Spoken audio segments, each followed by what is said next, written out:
Welcome back to my YouTube channel and this is the lecture 6 of C programming series. और आज के lecture में हम समझने वाले हैं कि कंपाइलर क्या होता है, उसके कितने फेसेस होते हैं और कंपाइलर वर्क कैसे करता है। So let's begin. अब हम बात करते हैं कि जो हमारा कंप्यूटर होता है वो हमारे प्रोग्राम को अंडरस्टैंड कैसे करता है। मतलब जो प्रोग्राम हम लिखते हैं वो हम C++, जावा, पाइथन जैसी प्रोग्रामिंग लैंग्वेज के अंदर लिखते हैं, जिसमें इंग्लिश स्टेटमेंट के अंदर कोड लिखा हुआ होता है। और जो हमारा कंप्यूटर होता है वो सिर्फ 0 और 1 की लैंग्वेज को ही समझता है, मतलब बाइनरी लैंग्वेज ही समझता है। तो हमारा जो कोड होता है वो कंप्यूटर बाइनरी लैंग्वेज में समझता कैसे है, क्योंकि जो हमारी लिखी हुई लैंग्वेज होती है उसे कंप्यूटर डायरेक्टली नहीं समझता है। और इसी चीज़ का सॉल्यूशन है कंपाइलर। अब कंपाइलर क्या होता है? तो जो कंपाइलर होता है वो एक सिस्टम सॉफ्टवेयर होता है जो हमारे लिखे हुए हाई लेवल लैंग्वेज में लिखा हुआ जो प्रोग्राम होता है उसे मशीन लैंग्वेज में कन्वर्ट करता है। मतलब जो कोड हम लिखते हैं उसे कंपाइलर ट्रांसलेट करता है मशीन लैंग्वेज के अंदर एंड देन कंप्यूटर उस चीज़ को एग्जीक्यूट करता है। फॉर एग्जाम्पल, हमने यहाँ पे एक हेलो वर्ल्ड का प्रोग्राम लिखा है, एक कोड लिखा हुआ है, इसे इंग्लिश स्टेटमेंट में हमने लिखा हुआ है जो कि सी लैंग्वेज में लिखा हुआ है। अब कंप्यूटर जो है वो इस चीज़ को नहीं समझ पाता है, नहीं इस कोड को अंडरस्टैंड नहीं कर पाता है। तो जो कंपाइलर होता है वो इस कोड को मशीन कोड के अंदर, मतलब जीरोस और 1 के अंदर कन्वर्ट करता है। Now why compiler is needed, हमें कंपाइलर की आवश्यकता क्यों पड़ी? तो जो कंप्यूटर्स होते हैं वो सिर्फ मशीन लैंग्वेज को ही समझते हैं, मतलब जो बाइनरी लैंग्वेज होती है उसी लैंग्वेज को अंडरस्टैंड करते हैं। और जो प्रोग्रामिंग लैंग्वेज होती है वो ह्यूमन फ्रेंडली होती है, उसके अंदर हम इंग्लिश स्टेटमेंट में कोड लिखते हैं। तो जो कंपाइलर होता है वो हमारी हाई लेवल लैंग्वेज और मशीन लैंग्वेज के बीच ऐसा ब्रिज काम करता है। ये हमारा जो हाई लेवल लैंग्वेज में लिखा हुआ कोड होता है उसे मशीन लैंग्वेज के अंदर ट्रांसलेट करता है और हमारे प्रोग्राम को फास्ट और एफिशिएंट भी बनाता है। इसलिए हमें कंपाइलर की ज़रूरत पड़ती है। Now what are the phases of compiler? Compiler के कितने फेसेस होते हैं? तो जो हमारा कंपाइलर होता है वो मल्टीपल स्टेप्स में काम करता है जिन्हें हम फेसेस बोलते हैं। और हर फेस एक स्पेसिफिक टास्क को परफॉर्म करता है हमारे सोर्स कोड को मशीन कोड में कन्वर्ट करने के लिए। कंपाइलर कुछ 6 फेसेस का यूज़ करता है हमारे कोड को मशीन कोड में कन्वर्ट करने के लिए। First one is lexical analysis, second is syntax analysis, third one is semantic analysis, then intermediate code generation and then code optimization. Then code generation होकर वो हमारा मशीन लैंग्वेज में convert हो जाता है। तो इन 6 फेसेस की हेल्प से हमारा कंपाइलर जो है हमारा लिखा हुआ कोड को, हाई लेवल लैंग्वेज के कोड को मशीन लैंग्वेज में कन्वर्ट करता है। अब हम स्टेप बाय स्टेप एक एक करके सारे फेसेस को समझते हैं। तो first one is lexical analysis. Lexical analysis हमारा फर्स्ट फेस होता है कंपाइलर का, जो हमारे सोर्स कोड को टोकन्स के अंदर कन्वर्ट कर देता है। टोकन्स के अंदर कन्वर्ट कर देता है मतलब जो हमारा प्रोग्राम होता है उसे वो कैरेक्टर बाय कैरेक्टर रीड करता है।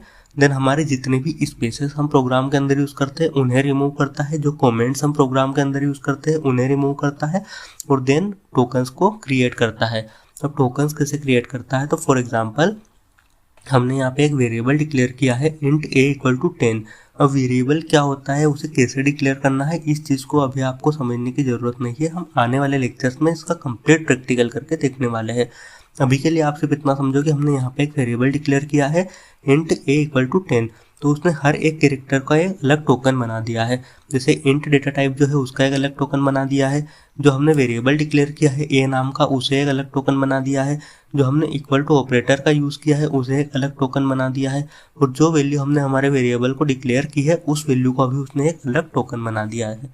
तो इस तरीके से हमारा लेक्सिकल एनालिसिस काम करता है। Second one is syntax analysis. तो जो सिंटेक्स एनालिसिस होती है वो हमारे जो टोकन्स होते हैं उन्हें चेक करते हैं कि जो हमारे टोकन्स होते हैं वो प्रोग्रामिंग लैंग्वेज के ग्रामर रूल्स को फॉलो कर रहे हैं या नहीं कर रहे हैं।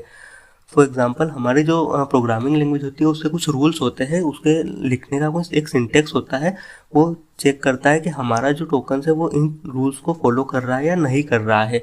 फॉर एग्जांपल, वो सबसे पहले तो हमारा प्रोग्राम के स्ट्रक्चर को चेक करता है, देन वो पार्स ट्री जनरेट करता है उस स्ट्रक्चर से, और हमारे प्रोग्राम के अंदर कोई सिंटेक्स एरर है या नहीं है वो इस चीज़ को भी चेक करता है। फॉर एग्जांपल, अगर हम इस तरीके से वेरिएबल डिक्लेयर कर देंगे int a = इन छोड़ देंगे, मतलब कोई वैल्यू असाइन नहीं करेंगे हम हमारे वेरिएबल को, तो ये भी एक सिंटेक्स एरर के अंदर ही आता है।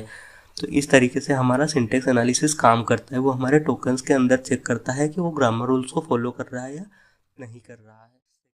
Third one is semantic analysis.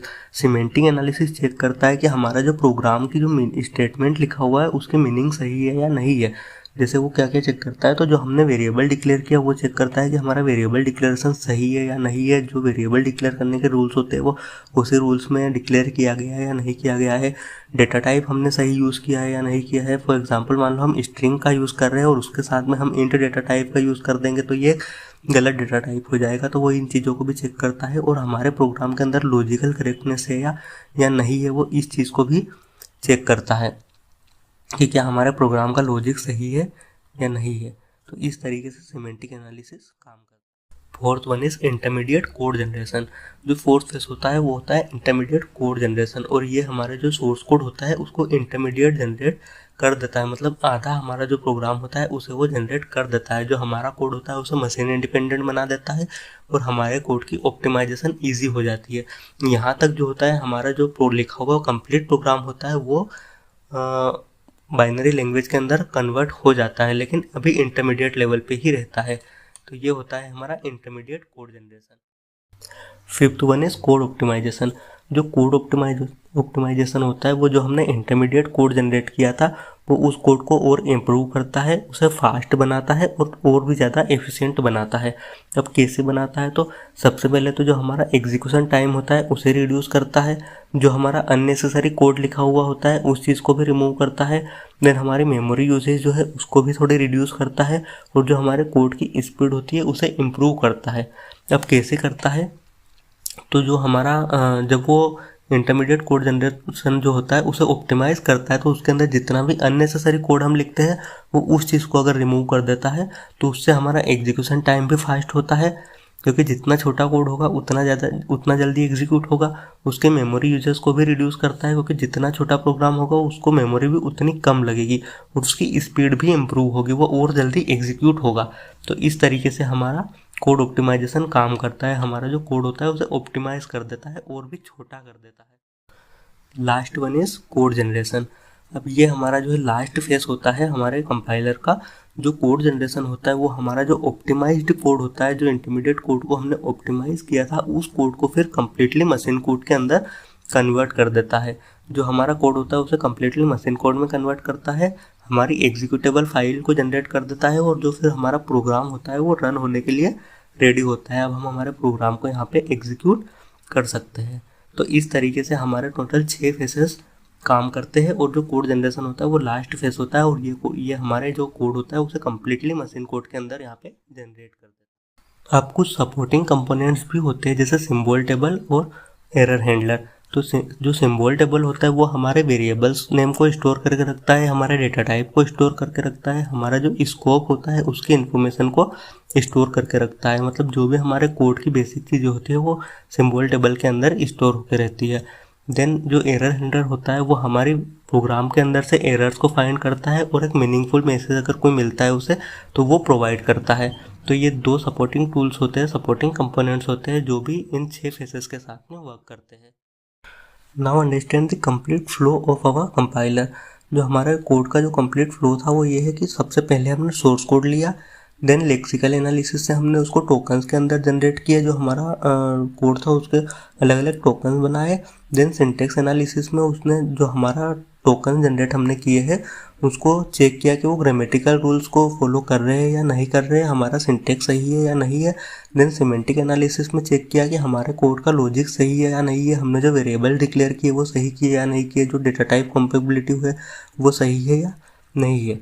Then उसके बाद में हमारा इंटरमीडिएट कोड जनरेट हो गया था बाइनरी लैंग्वेज के अंदर, लेकिन ये कम्प्लीटली अभी एग्जीक्यूटेबल फाइल नहीं थी। देन इंटरमीडिएट कोड जनरेट होने के बाद में हमने हमारे कोड को ऑप्टिमाइज़ किया, उसकी मेमोरी को रिड्यूस किया, उसको और भी फास्ट बनाया, उसके अंदर जो अननेसेसरी कोड था उन चीज़ों को रिमूव किया एंड देन हमारा जो कोड था वो कम्प्लीटली मशीन लैंग्वेज के अंदर कन्वर्ट हुआ और हमारा प्रोग्राम रेडी टू रन हुआ।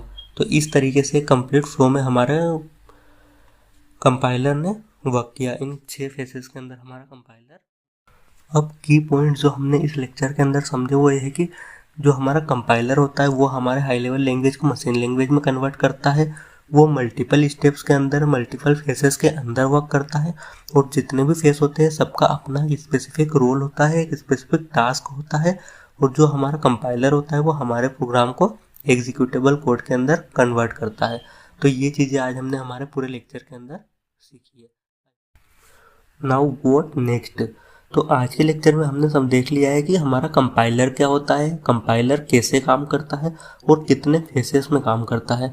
अब नेक्स्ट लेक्चर में हम समझने वाले हैं कि हमारा एल्गोरिथम क्या होता है, सूडो कोड क्या होता है, फ्लो चार्ट क्या होता है और उनके एग्जाम्पल्स क्या होते हैं। हम इन चीज़ों को भी देखने वाले हैं। So be ready and have fun. Thank you so much guys.